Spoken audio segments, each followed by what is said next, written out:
অনেক ছোট ছোট ভুলের জন্য অনেক বড় বড় মাসুল গুনতে হয়, অনেক কথা শুনতে হয় বসেদের কাছ থেকে। আপনাকে হয়তো নাট আনতে বলেছে, আপনি বল্ট এনে বসে আছেন, আবার বোল্ট আনতে বলেছে, নাট এনে বসে আছেন। এখন কেন হয়েছে? কারণ হচ্ছে নাট বোল্ট কথাটা একসাথে এমনভাবে যুক্ত হয়ে আছে যে তার জন্য আমরা বুঝে উঠতে পারি না অ্যাকচুয়ালি কোনটা নাট আর কোনটা বোল্ট। অনেকের ক্ষেত্রে এই সমস্যাটা কিন্তু থাকে।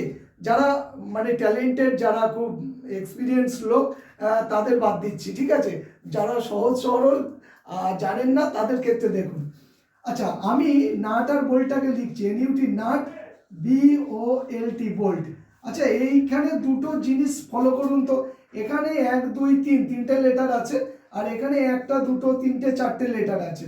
তাহলে দেখুন বোল্টের ক্ষেত্রে যেহেতু বড় আছে, তাহলে নাট বোল্টের মধ্যে যে বড় পার্টটাকে আপনারা পাবেন, মানে লম্বা পার্ট পাবেন, সেই পার্টটাকে আমরা কি করব?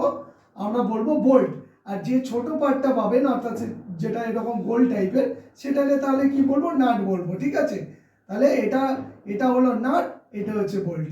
আজকে থেকে আশা করি আর কোনোদিন আপনাদের মিস্টেক হবে না, সহজেই কিন্তু আপনারা যে জিনিসটা আনতে বলবে সেই জিনিসটাই ক্যারি করতে পারবেন। ওকে, এরকম ছোট ছোট বিষয়গুলোকে আপনাদের খেয়াল করতে হবে এবং সেগুলোকে মাথায় রাখতে হবে, এবং আপনাদের যে শব্দ ভাণ্ডার তার গ্যারাইটা মানে হচ্ছে তার ডেপথটাকে বাড়াতে হবে।